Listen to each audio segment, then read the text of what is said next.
नमस्कार दोस्तों, मैं हूं सुधांशु नारायण। आज का हमारा वीडियो किडनी में स्टोन कैसे बनता है और जूरीबी का क्या मोड ऑफ एक्शन है इसके बारे में है। ये वीडियो जो वीनस रेमडिस लिमिटेड में टेरिटरी मैनेजर्स और अबव द लाइन है उनकी ट्रेनिंग पर्पज से बनाया गया है। सो आइए इस वीडियो को देखते हैं।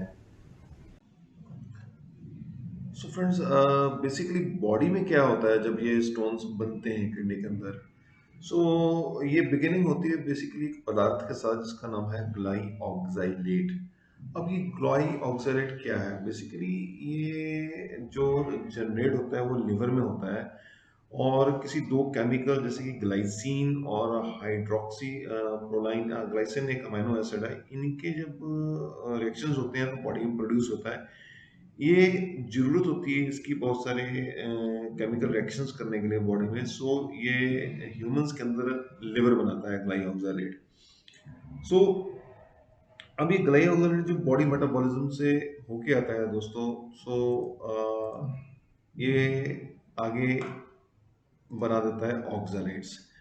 और ये ऑक्सालेट जो फूड से भी आ सकता है बाहर से, यानी कि हमने जैसे ककड़ी खा ली, काजू खा लिया, पालक खा ली। बहुत सारे ऐसे पदार्थ होते हैं जिनमें ऑक्सालेट की मात्रा बहुत ज़्यादा होती है। वो हम बहुत ज़्यादा खाते हैं तो हमारी बॉडी में ऑक्सालेट की मात्रा बढ़ सकती है। तो ये बेसिकली फूड से हम कैल्शियम भी लेते हैं और हमारी बॉडी के अंदर भी कैल्शियम होता है, क्योंकि बोन्स जो हैं वो उधड़ती और बुनती रहती हैं, जिसे हम ऑस्टियो ब्लास्ट और ऑस्टियोक्लास्ट कहते हैं। सो ये जो कैल्शियम है बॉडी के अंदर भी होता है। सो ये ऑक्सालेट उससे बांध लेता है अपने आप को और जिससे रिजल्ट बनता है कैल्शियम ऑक्सालेट। बेसिकली ये कैल्शियम ऑक्सालेट पानी में घुलता नहीं और ये बनाता है स्टोन्स। 95% केसेस के अंदर जो स्टोन्स होते हैं वो कैल्शियम ऑक्सालेट के ही होते हैं और ये सबसे ज़्यादा डैमेजिंग स्टोन्स होते हैं कैल्शियम ऑक्सालेट के। और यानी कि अकेले कैल्शियम ऑक्सालेट के स्टोन होंगे, बहुत सारे और प्रकार के स्टोन भी होते हैं जिसका हम जिक्र आगे करेंगे। ये हैं वो स्टोन्स, जैसे कि ये मैं दिखा रहा हूँ, ये कैल्शियम ऑक्साइड का स्टोन्स है। सो ये जब हमने ऑक्साइड बहुत ज़्यादा खाया और हमारी या बॉडी के अंदर जो गई ऑक्साइड बना, सो उसने कैल्शियम से सर बाइंड कर लिया और रिजल्ट बना कैल्शियम ऑक्सालेट। एक और प्रकार के स्टोन्स होते हैं जैसे बोलते हैं स्ट्रूवाइट स्टोन्स। मैं इन स्ट्रूवाइट स्टोन के बारे में बताने से पहले आपको ये बताना चाहता हूँ कि आप अगर दांत का पिछला हिस्सा देखोगे तो उसके अंदर एक टार्टर जमी हुई है। वह टार्टर क्या है? वो बैक्टीरिया ने अपना घर बना लिया, बायोफिल्म ऐसी बना ली है, बायोफिल्म पे बायोफिल्म ऐसी चढ़ाई उन्होंने बैक्टीरिया ने, और वो इतनी हार्ड हो गई फिल्म कि उन्होंने ऊपर अपना घर बना लिया उसका, और उसे वो हार्ड हो गई।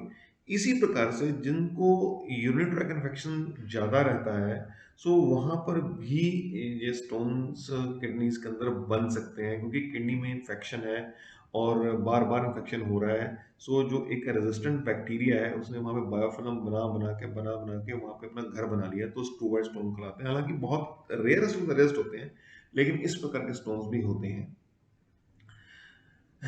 आगे बताऊंगा दोस्तों कि यूरिक एसिड। अब यूरिक एसिड नेचुरली मैंने पीछे बताया है कि कैसे जो प्यूराइंस हैं वो टूटते हैं तो यूरिक एसिड बनता है, और अगर किडनी हल्की सी खराब हो जाए या पानी कम पिए या डायबिटीज जैसी डिजीज से भी यूरिक एसिड की मात्रा बॉडी में बढ़ सकती है। और ये यूरिक एसिड भी जब किडनी में चला जाता है, किडनी से होकर गुजरता है और हम पानी कम पीते हैं, तो वहाँ कहीं कोई कदा क्रिस्टल फंस जाएगा और फिर इकट्ठा होता रहेगा, उससे यूरिक एसिड स्टोन बन जाएगा। इसी तरीके से सिस्टाइन स्टोन बनते हैं जो एक्सेस अमीनो एसिड्स लेते हैं या वो डाइट्स लेते हैं जिनमें अमीनो एसिड्स होते हैं। जो प्रोटीन डाइट्स हैवी लेते हैं उनमें सिस्टाइन स्टोन बनने के चांसेस होते हैं। इसी तरीके से ज़ैंथाइन स्टोन जो कि बहुत रेयरेस्ट होते हैं, वो एक एंजाइम ज़ैंथाइन की कमी से बनते हैं दोस्तों। वो एंजाइम की, और उसमें ज़ैंथाइन डिपॉजिट होना शुरू हो जाता है और ज़ैंथाइन स्टोन बन जाते हैं। सिलिका स्टोन वो होते हैं जहाँ पर जब हम बहुत सारी हर्बल मेडिसिन खाते हैं तो सिलिका स्टोन्स बनने शुरू हो जाते हैं। वो हल्का सा कोई भी उसका कोई क्रिस्टल जो है वो किडनी में फंस जाएगा ड्यूरिंग फिल्ट्रेशन, और वहाँ पर वो फिल्टर नहीं हो पाएगा, फिर वो धीरे धीरे करके स्टोन का स्वरूप ले लेता है। तो इस प्रकार के स्टोन, लेकिन याद रखिएगा मैक्सिमम जो टाइप ऑफ स्टोन, मतलब मैक्सिमम जो स्टोन्स होते हैं उनका टाइप है कैल्शियम स्टोन्स, कैल्शियम ऑक्सालेट। ये देखो दोस्तों, ये कैल्शियम ऑक्साइड का स्टोन आप देख सकते हो, एक ट्रे में डाला हुआ डॉक्टर ने, बहुत बड़ा स्टोन है ये। और एक बात और याद रखिएगा, किसी भी इंसान को अगर स्टोन हो जाए किडनी में, 200% चांस है कि उसको फिर दोबारा से किडनी में स्टोन होगा, राइट। सो कुछ टर्मिनोलॉजी में बताना चाहूंगा यहाँ पे, ये कुछ टर्मिनोलॉजी मैंने लिखी हुई है, क्योंकि जब हम इंडिकेशंस की बात करेंगे तो आपको घबराने की जरूरत नहीं है, ताकि आपको पहले से नॉलेज हो जाए। Urolith, uro, uro means urinary system, ये आप देख सकते हैं। और कहीं भी यूरिन ट्रैक में अगर स्टोन है, फॉर एग्जांपल वो चाहे यूरेथ्रा में है, किडनी किसी कॉर्नर में है, ब्लैडर के लेफ्ट राइट है, तो उसे हम बोलेंगे यूरोलिथ। खास अगर वो किडनी में पड़ा हुआ है, अगर किसी डॉक्टर को लिखता है नेफ्रोलिथ, तो उसका मतलब वो स्टोन किडनी के अंदर है, that is in the kidney. और अगर डॉक्टर कहीं लिख दे यूरेट्रोलिथ, तो उसका मतलब है यूरेटर में स्टोन है, और वो स्टोन या तो किडनी से होके वहां फंस गया है, या वहां पर बन गया है, छोटा कण फंस गया वहां पे, और धीरे धीरे करके, हालांकि वहां बनने के चांसेस नहीं होते, लेकिन गिरेगा किडनी से फंसेगा, सो उसे बोलेंगे हम यूरेट्रोलिथ। सो ये टर्मिनोलॉजी है। अगर मैं कहूँगा यूरोलिथियासिस, सो प्रॉब्लम है स्टोन की, यूरिन ट्रैक में कहीं स्टोन पड़ा हुआ। नेफ्रोलिथियासिस, किडनी के अंदर स्टोन है, उसकी वजह से प्रॉब्लम है। यूरेट्रोलिथियासिस, सो ये किडनी में कहीं ना कहीं, सॉरी, यूरेटर में, किसी यूरेटर में स्टोन पड़ा हुआ है। सो जहाँ तक सिम्टम्स की बात करूँ दोस्तों, जब किडनी स्टोन होता है तो जो आपका बैक का पोर्शन है, जो कि जस्ट यहाँ पे रिब्स खत्म होती हैं, वहाँ पे भयंकर पेन होगी, जो कि ऊपर की तरफ जाएगी। और अगर वो यूटर में फंस गया है, या किडनी में स्टोन बड़ा हो गया है, तो किडनी फेलियर के चांसेस हो सकते हैं, ब्लड आ सकता है यूरिन में, और उल्टियाँ, नोजिया, वॉमिटिंग, ये सारे सिम्टम्स होते हैं। बट ये डॉक्टर ही बता पाएगा बेटर कि वो उसको किडनी स्टोन कहाँ है, और ये वाकई सिम्टम्स उससे रिलेटेड करते हैं, क्योंकि वो आगे फर्दर इन्वेस्टिगेशंस करेगा। हो सकता है उसका अल्ट्रासाउंड, एक्सरे, ऐसा कुछ हो। सो दोस्तों, एक टर्मिनोलॉजी के बारे में और बताना चाहूंगा, रीनल ट्यूबुलर एसिडोसिस। इस टर्मिनोलॉजी को थोड़ा सा ध्यान से सुनिएगा। जब कभी भी किडनी की डिजीज होती है, और या किडनी में, पहले तो बताऊं, किडनी कोई भी डिजीज हो सकती है, किडनी फेल हो गई फॉर एग्जांपल, पार्शियल फेलियर की तरफ बढ़ रही है, और हमारे, क्योंकि अब किडनी एसिड बेस का बैलेंस नहीं कर पा रही, हमारा ब्लड ज़्यादा एसिडिक होता जा रहा है। सो वो जब ब्लड एसिडिक हो जाएगा, तो वो बहुत नुकसानदेह होगा, क्योंकि उसने जगह जगह से जाना है, हार्ट से वो जाना है, तो हार्ट के काफ़ी सारे जो वॉल्स हैं उनको जला सकता है, हार्ट के पोर्शन को जला सकता है। सो वो डेंजरस हो सकता है। और जो ब्लड में एसिड आ रहा है, क्योंकि किडनी के फेलियर से आ रहा है, उस टर्मिनोलॉजी को हम बोलेंगे रीनल ट्यूबुलर एसिडोसिस, ठीक है। और मोस्टली जब कैल्शियम ऑक्सलेट के स्टोन बड़े बड़े किडनी में हो जाते हैं, और किडनी पार्शली फेलियर की तरफ बढ़ती है, तो इस तरीके की कंडीशंस आती हैं। सो इमीडिएटली हमें कुछ अल्कलाइजर, यूरिन अल्कलाइजर जैसे यूरी हो गया, वो प्रोड्यूस करने पड़ते हैं, ताकि उसका जो एसिडिक एनवायरनमेंट है, या पीएच वर्किंग एनवायरनमेंट है, या वो कैल्शियम स्टोन फंसा हुआ है, नॉर्मलाइज हो सके। एक और टर्मिनोलॉजी के बारे में बात करना चाहेंगे, वो है हाइपोसिट्राटयूरिया। जब भी हमारे यूरिन में सिट्रेट की कमी हो जाती है, बेसिकली हमारा इनटेक ऑफ सिट्रिक एसिड, कह सकते हो सिट्रेट कम हो जाता है, तो हाइपोसिट्राटयूरिया होता है। सो थोड़ा सा मैं कहना चाहूँगा कि आप इसको विटामिन सी मत लीजिएगा, क्योंकि सिट्रिक एसिड और एस्कॉर्बिक एसिड में फ़र्क होता है। सो सिट्रिक एसिड कुछ फ्रूट्स में, मतलब जो सिट्रेट रिच फ्रूट्स होते हैं उनमें होता है। सो अगर वो हम नहीं लेते, तो हाइपोसिट्रेट यूरिया होने के चांसेस हो सकते हैं, या फिर कुछ ऐसा मेटाबॉलिज्म में प्रॉब्लम आ जाए बॉडी के, कि हमारा सिट्रेट जो है यूरिन में गिर जाए।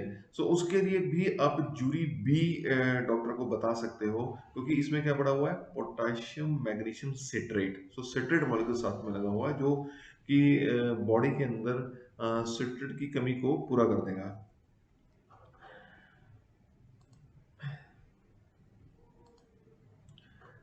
What is dysuria?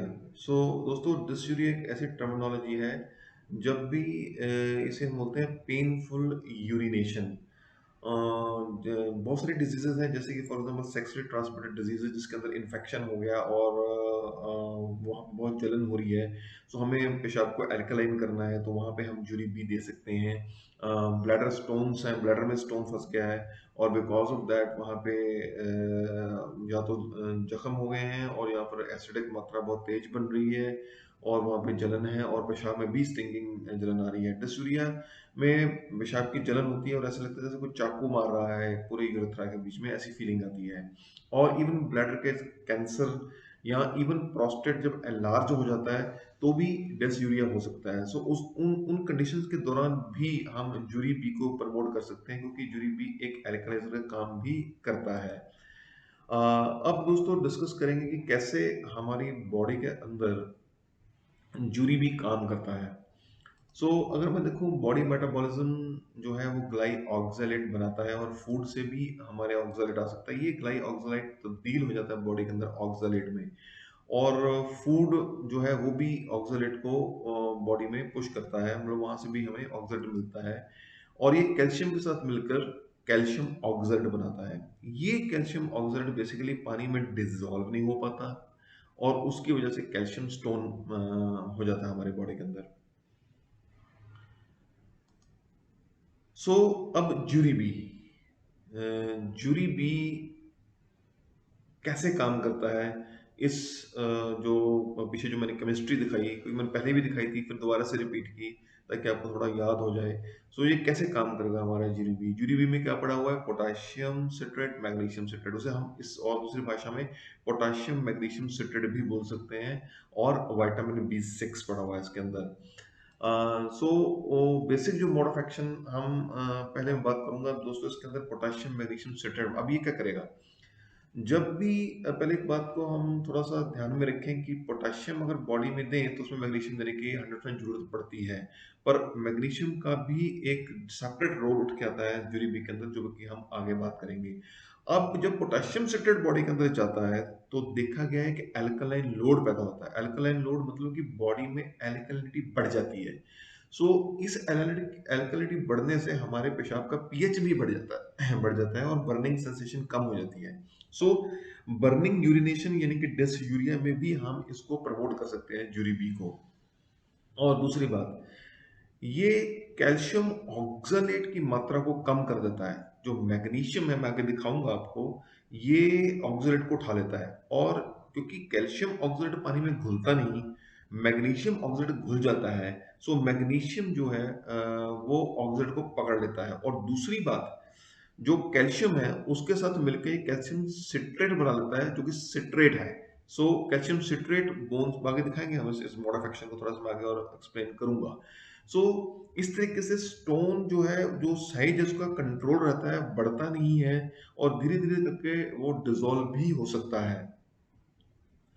और दोस्तों दूसरी बात कि जैसे यूरिन की पीएच बढ़ती है तो यूरिक एसिड जो है तो वो डिसोसिएट हो जाता है। यूरिन की कम पीएच का मतलब है यूरिन गाढ़ा है और यूरिन की जो पीएच है वो कम एसिडिक नेचर में चली गई है और यूरिक एसिड वहां बैठा हुआ है। अगर हम वो मेडिसिन दे दें जैसे कि पोटेशियम मैग्नीशियम सिट्रेट है, उससे पीएच मात्रा बढ़ जाएगी और यूरिक एसिड टूटना शुरू हो जाएगा। और यूरिक एसिड तोड़ने में उसको जो कि कॉन्सेंट्रेशन है जो अनडिस्ट्रिक्ट यूरिक एसिड की है, वो भी उससे धीरे धीरे करते कम हो जाएगी। सो यूरिक एसिड के अगर स्टोन हो तो आपका जूरी बी एक अच्छा प्रोडक्ट वहां पे सिद्ध हो सकता है। सो डॉक्टर ये देख के प्रिस्क्राइब करेगा कि उसको यूरिक एसिड स्टोन है, कि उसको कैल्शियम ऑक्सलेट स्टोन है। सो ये प्रोडक्ट डॉक्टर उसको पेशेंट को लिख सकता है। सो दोस्तों अब मैं इसकी मोड ऑफ एक्शन के बारे में बात करूंगा। बेसिकली ये कैसे काम कर रहा है हमारा जूरी बी। मैंने पहले भी बताया था आपको, 2 बार रिपीट कर चुका हूँ कि बॉडी मेटाबॉलिज्म से ग्लाई ऑक्सलेट आता है जो कि ऑक्सलेट में तब्दील हो जाता है। ये ऑक्सलेट फूड से भी आता है दोस्तों, और फूड से कैल्शियम भी आता है और बॉडी में भी कैल्शियम होता है। सो ऑक्सलेट कैल्शियम से मिलकर कैल्शियम ऑक्सलेट बना लेता है। ये मैं 2 बार आपको पहले बता चुका हूँ। अब पेशेंट को डॉक्टर ने लिख दिया, प्रिस्क्राइब कर दिया जूरी बी। इसका क्या फायदा, सो जब वो यूरिबी डॉक्टर प्रिस्क्राइब करेगा, सो मैग्नीशियम जो उसके अंदर है यूरिबी के, वो ऑक्सलेट को पकड़ लेगा और मैग्नीशियम ऑक्सलेट बना देगा। साथियों याद रखना, मैग्नीशियम ऑक्सलेट वाटर सॉल्युबल है, सो बॉडी किडनी से बड़े आराम से पानी से घुल के बाहर आ जाता है। जूरी बी को हम पानी में घोल के देते हैं, कम से कम अगर 15 ml है तो 10 गुना पानी ज्यादा देके दिया जाता है। इसके दो ऑब्जेक्टिव होते हैं, एक तो इसके जो बहुत खट्टापन होता है वो कम हो जाता है, दूसरी बात और भी है दोस्तों जूरी बी की जो मैं बताना चाहूंगा कि वैसे भी डॉक्टर ये चाहेगा कि पेशेंट ज्यादा से ज्यादा पानी पिए। सो जूरी बी को पानी में डाल के देना एक अच्छा रहेगा पेशेंट के लिए। सो मैग्नीशियम ऑक्सलेट पानी में घुल जाता है और ये बाहर आ जाता है। और दूसरी बात, जो सिट्रेट होता है जूरी बी के अंदर पड़ा हुआ, जैसे मैंने बोला पोटेशियम मैग्नीशियम सिट्रेट, वो कैल्शियम के साथ मिलकर कैल्शियम सिट्रेट बना लेगा, यानी कि एक हेल्थी कैल्शियम जो कि बोन की कैल्शियम मेटाबॉलिज्म में जब वहां पर चला जाएगा। सो एक बहुत अच्छा काम कर दिया हमारे मैग्नीशियम सिट्रेट ने इसके अंदर। और पोटेशियम सिट्रेट ने क्या किया था, पोटेशियम सिट्रेट ने एल्कलाइन लोड बढ़ा दिया था हमारी बॉडी के अंदर, जिससे हमारी बॉडी में एल्कलिनिटी बढ़ गई थी। इधर मैग्नीशियम सिट्रेट ने क्या किया, मैग्नीशियम सिट्रेट ने जो कैल्शियम था उसको पकड़ के सिट्रेट कैल्शियम सिट्रेट बना दिया और ऑक्सलेट को पकड़ के मैग्नीशियम ऑक्सलेट वाटर सॉल्युबल बना दिया। अब मेरे दोस्तों, अब इस तरीके से हमारा जो है वो कैल्शियम ऑक्सलेट स्टोन नहीं बनेगा। सो ये प्रोसेस थोड़ा सा आपको समझ आया होगा। अब मैं आगे थोड़ा सा बात करूं तो हम सो फ्रेंड्स, हमारे जो जूरी बी में है वहाँ पर विटामिन B6 भी पड़ा हुआ है। अब उसका क्या रोल है, हम उसको थोड़ा सा समझते हैं। उसको डिस्कस करने से पहले मैं एक डेफिनेशन के बारे में बताना चाहूँगा, कोफैक्टर। कोफैक्टर दोस्तों वो नॉन प्रोटीन मॉलिक्यूल्स होते हैं जो कि प्रोटीन मॉलिक्यूल से बाइंड हो जाते हैं और उनकी बायोलॉजिकल एक्टिविटी को बढ़ा देते हैं, सिंपल डेफिनेशन। सो एक जो विटामिन B6 है वो एक कोफैक्टर की तरह काम करता है। आइए देखते हैं वो कैसे काम करता है।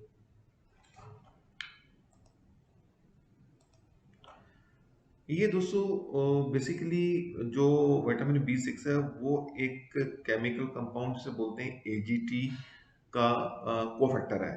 AGT मतलब alanine ग्लाइऑक्सलाइड trans एमिनेज enzyme.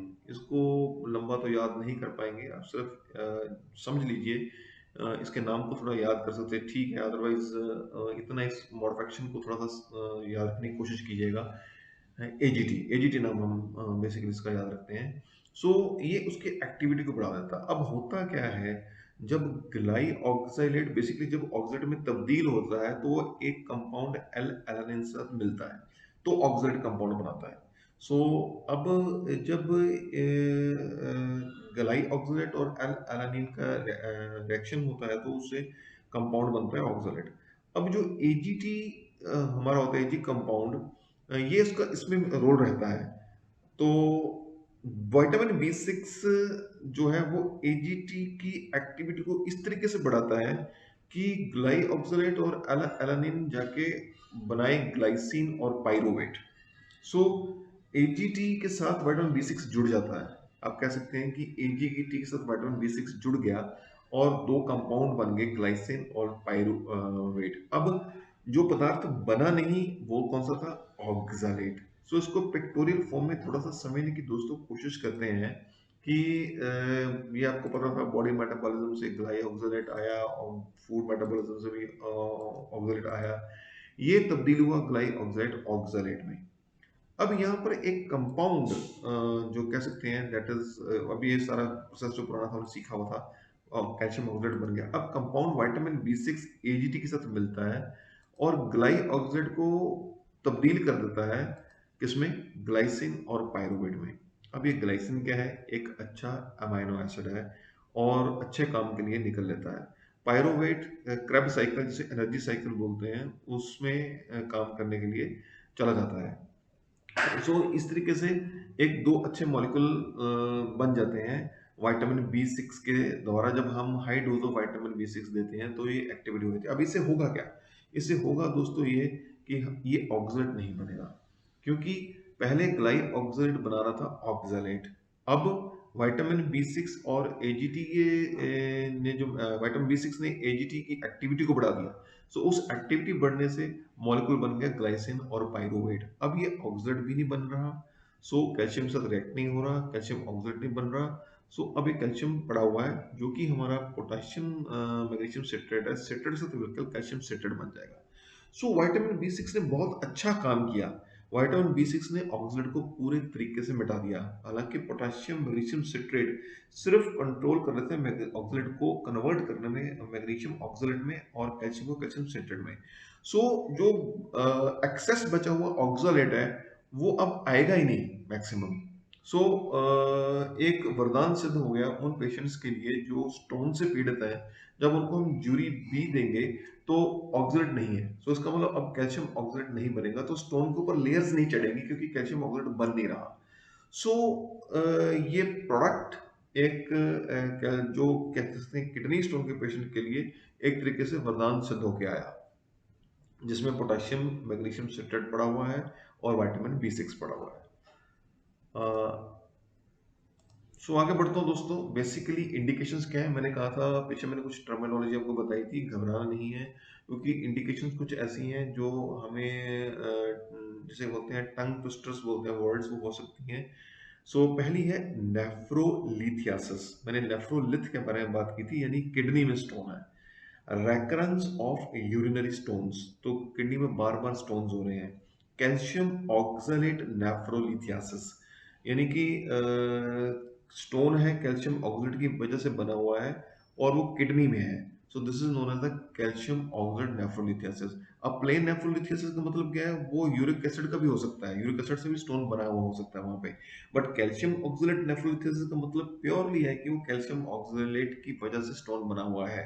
So uric acid lithiasis with और विदाउट कैल्शियम स्टोन्स। अब देखो, uric acid lithiasis mean stone बना हुआ यूरिक एसिड का, वो कैल्शियम स्टोन के साथ भी हो सकता है दोस्तों, और उसके विदाउट भी हो सकता है, विद भी हो सकता है विदाउट भी हो सकता है। सो कंडीशन ये कि आप कोई कहे कि कैल्शियम ऑक्सलेट का स्टोन बन गया, दूसरा स्टोन, ऐसा नहीं है। हो सकता है पेशेंट के अंदर दो प्रकार के स्टोन हो, एक कैल्शियम ऑक्सलेट और दूसरा यूरिक एसिड का स्टोन भी बना हुआ हो। सो ये कंडीशंस भी आ सकती हैं। और renal tubular acidosis with calcium stone, यानी कि कैल्शियम का स्टोन है और उस पेशेंट के ब्लड में एसिड की मात्रा बढ़ रही है बहुत ज्यादा, ठीक है ना। सो उसे बोलेंगे रीनल ट्यूबुलर एसिडोसिस। सो ये जो थोड़ी सी इंडिकेशंस हैं वो मैंने आपको इस प्रोडक्ट की बताई हैं, जो कि हम डॉक्टर्स को प्रमोट कर सकते हैं। सो नेफ्रोलिथियासिस मैंने आपको पहले बता दिया दोस्तों, ये किडनी में स्टोन फंसा हो सकता है। आप देखिए किडनी में स्टोन फंसा हुआ है, सो उसे बोलेंगे हम नेफ्रोलिथियासिस। इसकी डेफिनेशंस यहाँ पे लिखी हुई है। The process of forming a kidney stone, तो stone in the kidney basically, आप इतना याद रखिएगा। उसके बाद आते हैं uric acid stones. So uric acid के क्रिस्टल फंस जाते हैं किडनी में, छोटे क्रिस्टल्स आप देख सकते हैं। सो ये बहुत कम होते हैं। आप सोच सकते हैं कि जितने भी स्टोन है उसमें 95% स्टोन तो कैल्शियम ऑक्सलेट के ही होते हैं, बाकी थोड़ा बहुत बाकी अदर स्टोन्स हो सकते हैं। ये आप देखिए renal tuberculosis with calcium stones, आप देख सकते हैं कि ये 80% ऑफ किडनी जो है उसमें एक एग्जांपल दे रखी है, थोड़ी सी पिक्चर मैंने आपको दिखाई है, कितने बड़ा स्टोन है जो किडनी में था जिसने किडनी को खत्म कर दिया। सो इसमें कैल्शियम फॉस्फेट भी घुसा हुआ है, इसमें ऑक्सलेट भी घुसा हुआ है। सो एक तरीके का ब्राउन तरीके का स्टोन है, जिससे कि किडनी फेल होगी और पार्शली फेल होगी होगी या बिल्कुल, आई डोंट थिंक सो कि मैंने हिस्ट्री, क्योंकि मैंने फोटो यहाँ से उठाई है वो स्टोन की। अब पता है इस पेशेंट का क्या हुआ हो, आप देख सकते हैं व्हाइट व्हाइट ये चोंचे हैं नजर आ रही। इसका मतलब ये बन रहे थे अभी और बढ़ रहा था और ज्यादा कैल्शियम इसके बीच में आ रहा था। आगे बढ़ता हूँ दोस्तों। तो ये बहुत सारे तरीके के स्टोन्स हैं जो कि हाइपोसिट्राट कैल्शियम ऑक्सलेट के स्टोन्स बने हुए हैं, या ऑक्सलेट मोनोहाइड्रेट या डाइहाइड्रेट प्रकार के स्टोन्स हैं। सो जब सिट्रेट हमारे बॉडी में सिट्रेट नहीं होता तो भी काफ़ी ज़्यादा हमारी बॉडी में तरह तरह के कैल्शियम स्टोन्स बन सकते हैं। ये आप देख सकते हैं स्टोन्स कैसे, एक खतरनाक स्टोन नज़र आ रहा है जिसमें बहुत सारी इसके नुकीले साइड्स निकली हुई हैं, जो कि किडनी को, अब ऐसे स्टोन निकाला नहीं जा सकता, ये किडनी को फाड़ देगा। सो अगर सोचो कि ऐसे खींच के निकालने, it's not possible. So surgeries are very cautiously done of these patients. वो डॉक्टर ही देखेगा इसको कैसे बताना है और कैसे करना है इन सर्जरीज को। इसकी डोजेज क्या है दोस्तों जूरीबी की। सो जूरीबी की डोजेज है 15 ml, 15 ml एक फुल ग्लास ऑफ वाटर, जिसे मैं बोलूँगा 150 से 300 ml का पानी होगा उसमें, उसमें 2 बार देना है आफ्टर मील्स। आफ्टर मील्स इसलिए क्योंकि कई बार खाली पेट लेंगे तो हाइपरसिटी हो सकती है, उसको डकार आ सकते हैं, बेल्चिंग आ सकती है। जब मील्स लिया होता है तो जल्दी से ये एब्ज़ॉर्ब हो सकता है, मतलब उसकी बेल्चिंग प्रॉब्लम या ऐसी प्रॉब्लम्स नहीं आ सकती इसके साथ। सो और दूसरी बात है कि पानी में ही देना चाहिए, बहुत खट्टा होता है ये, और इसलिए इसको पानी में घोल के देना है। हमारा इसका मैं आपको यूएसपी बताऊँगा, फ्लेवर बहुत अच्छा है इस प्रोडक्ट का, एक शिकंजी जैसी फीलिंग आती है, और विटामिन बी 6 की बिटरनेस बिल्कुल भी इसके अंदर नहीं है। सो इसका जो एमआरपी है दोस्तों वो है कोई 149.60 रुपीज़ 200 ml का। इसको नोट कर लीजिएगा। सो जो अभी जो प्रेजेंट एमआरपी है 149.60 विद 200 ml पैक। और इसका जो फ्लेवर है वो लेमन फ्लेवर, मैंने बोली जैसे शिकंजी होती है वैसे इसका टेस्ट आता है, और इसमें कोई बेटर टेस्ट नहीं है, क्योंकि पैराडॉक्सिन्स आपको एक बहुत टिपिकल सा टेस्ट दे सकता है, वो टेस्ट हमने इसमें मास्क किया हुआ है जूरीबी के अंदर, और यही हमारा यूएसपी है। इसकी जो प्रमोशन पार्ट कहूँगा, वो आप इसको basically physicians, general practitioner, gynaecologist पे कर सकते हैं। गायनेकोलॉजिस्ट को बहुत अच्छा गायनेकोलॉजिस्ट लिखती हैं, क्यों? क्योंकि जो यूरिनरी की ट्रैक की जलन होती है वह फीमेल्स में ज़्यादा होती है, और ड्यूरिंग प्रेगनेंसी बहुत ज़्यादा एंटीबायोटिक्स नहीं देने होते। कई बार होता है कि वो जलन जो है वो सिंपल कुछ यूरिन एल्कलाइजर देके कवर की जा सकती है। दूसरी बात, हाई डोजेज ऑफ पैराडॉक्सिन एक और चीज़ कवर कर देती हैं, वो है इनडायरेक्ट लेवल पे कहूँगा कि जो मॉर्निंग सिकनेस होती है प्रेगनेंसी में, सो ये थोड़ा-सा ड्रग सेफ रहती है ड्यूरिंग प्रेगनेंसी, और इसको डॉक्टर्स लिखती हैं। और इवन भी जो नॉन प्रेगनेंसी में वुमन है, उनकी यूरिन अल्कलाइजेशन में अल्कलाइजर जब दिया जाता है तो ये एक अच्छा सिद्ध हो सकता है। और सर्जन्स की बात करें, जो किडनी स्टोन्स के पेशेंट को देखते हैं, उनको भी ये प्रोडक्ट प्रमोट कराना चाहिए, क्योंकि ये प्रोडक्ट बहुत लंबे समय तक दिया जा सकता है, इवन 1 ईयर कंटिन्यूअसली दिया जा सकता है। जो कंडीशन है बस एक ही देखने वाली होती है कि पेशेंट का पोटेशियम का लेवल नॉर्मल रहे। सो विटामिन बी 6 अपने आप में एक बहुत सेफ मॉलिक्यूल है, और पोटेशियम मैग्नीशियम सिट्रेट भी काफ़ी सेफ मॉलिक्यूल जाना जाता है। सो इसलिए काफ़ी सारी कंपनीज इसको प्रमोट करती हैं, बहुत सारे ब्रांड्स मार्केट में अवेलेबल हैं। सो मैं आपको थोड़े से ब्रांड्स बता देता हूँ, जैसे ये मैंने जॉट डाउन किए हुए हैं थोड़े से ब्रांड नेम, आप इनको याद रख सकते हैं। जैसे कि एल्का मैक्स MB6 ओवरसीज का, एल्का स्टोन B6 इप्का लैब्स का, बेस्टोलाइजर बेस्टोकेम, आरपीजी लाइफ साइंसेज का डुओसाइट्रा, जियोविन एल्कम, गशाउट लारेनॉन का, KMG set B6 sides Cadila का। ऑलमोस्ट बहुत सारी कंपनी इसको बना सकती हैं। आप समर्थ का देख सकते हो, लेजरट्रॉन B6 ओरल सोल्यूशन लिखा हुआ ओ, पोर्ट्रेट MB6 सोल्यूशन है, और पोर्ट्रॉन MB6 McLeod pharma, stone 1B6 Cipla का, ये बहुत ही मशहूर प्रोडक्ट है सिप्ला का स्टोन 1B6, और यूरिकाइन KM6, यूरोफिट सिरप, ये सभी कॉम्पिटिटर्स हैं। सो आप इनको जॉट डाउन कर सकते हैं, जूरी बी के competitors. So this was all about jury B, dear friends. So एक अच्छा यूरिन एल्कलाइजर है, और एंटी लिथियाटिक प्रोडक्ट है।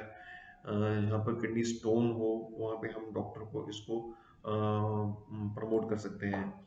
ये जो वीडियो है ये हमारे जितने टेरिटरी मैनेजर्स हैं विद एमडीज में, उनकी ट्रेनिंग के लिए बनाया गया है। सो बाकी डॉक्टर्स ने देखना है, डॉक्टर्स कैन बेटर जज a patient and can prescribe the medicine. So promote this medicine to all doctors so that they should see a patient and prescribe a medicine. Jury B. With this, friends, thank you very much.